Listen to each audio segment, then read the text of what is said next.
অপরূপ TV online. Chittagong নগরীর হালি শহরে মশা নিধনে মশার ঔষধ ছিটানো হয়েছে।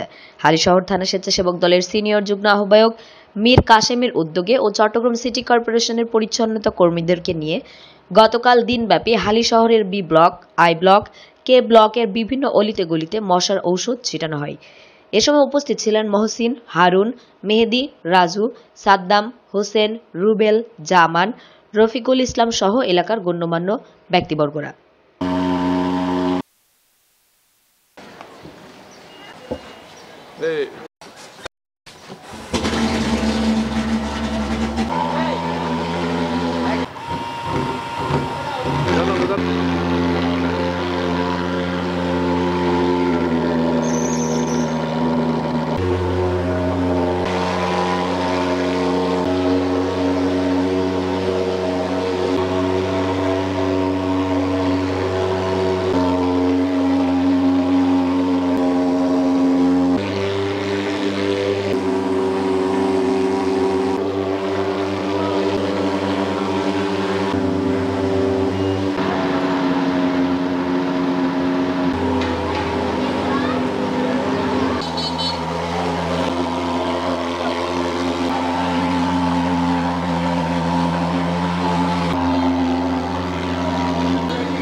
অপরূপ টিভি অনলাইন।